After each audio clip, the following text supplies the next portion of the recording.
Welcome, Israel, to another episode of Keeping It Israel. I'm your host, Brother in Ak, Dawaya Yasha'Allah, to my left. Shalom, Matazaki Hawada. Today's lesson is going to be called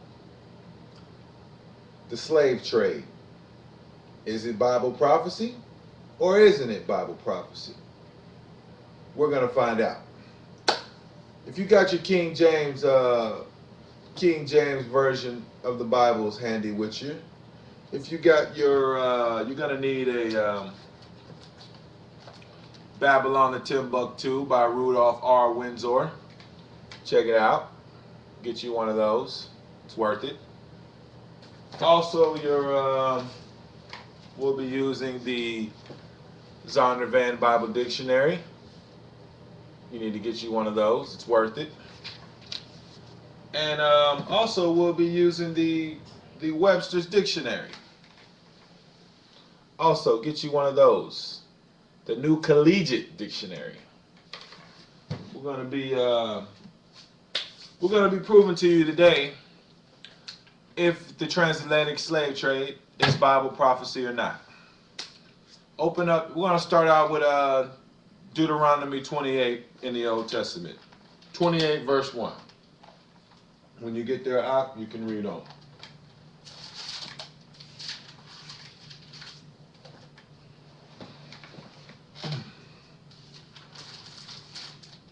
Deuteronomy chapter 28 verse 1.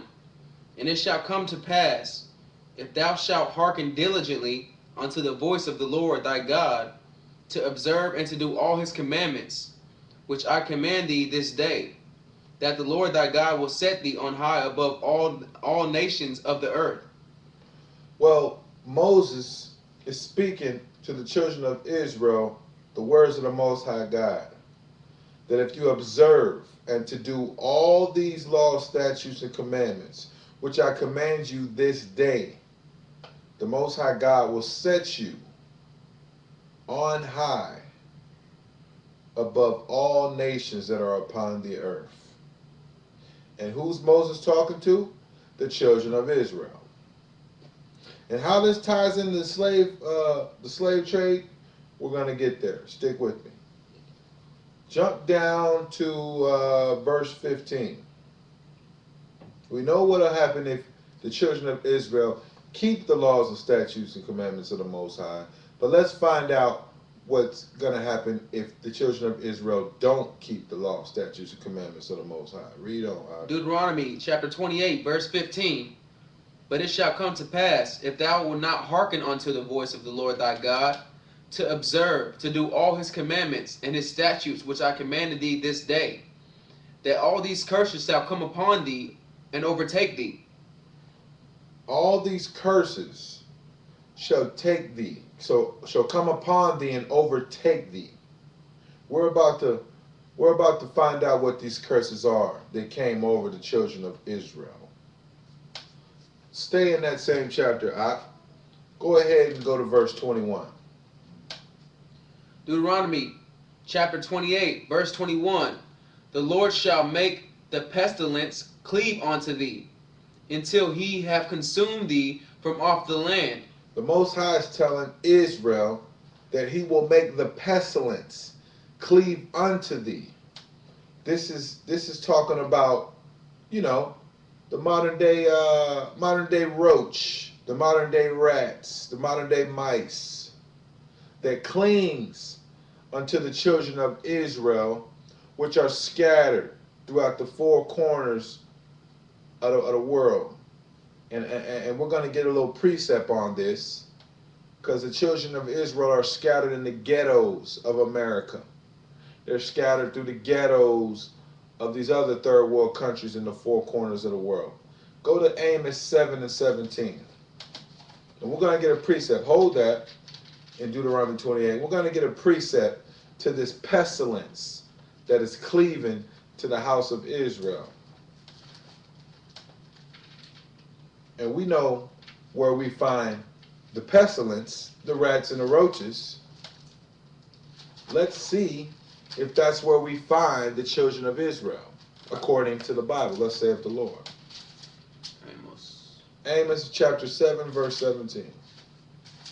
Now, if you got your King James Version of the Bible open, feel free to follow along. Amos chapter 7, verse 15.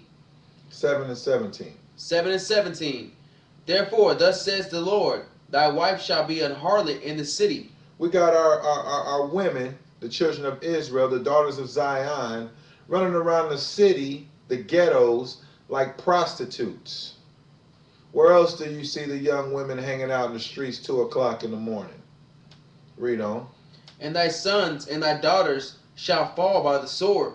Where else you see our young sons and our daughters in the streets, killing each other, selling drugs to each other? Read on, Ak. And thy land shall be divided by line. We got a line drawn in between our children. You got the Mexicans over here. You got the Negroes over there. East side over here, gangbanging against west side over here.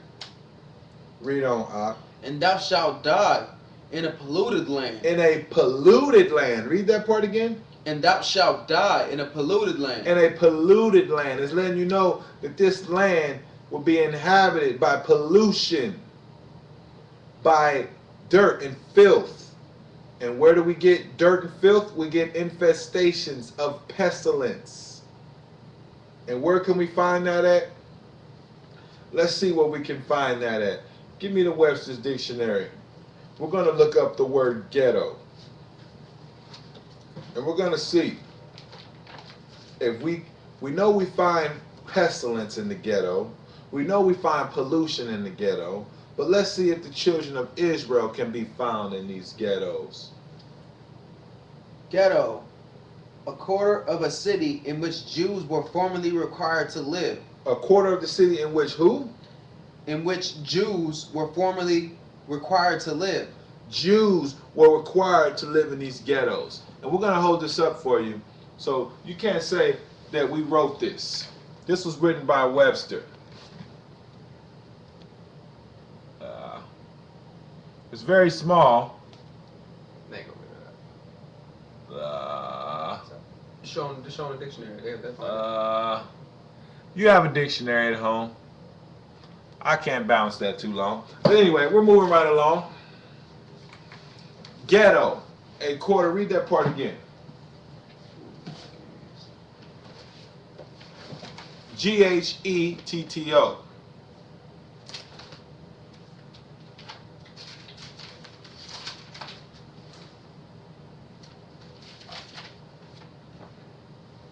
Ghetto. A quarter of a city in which Jews were formerly required to live.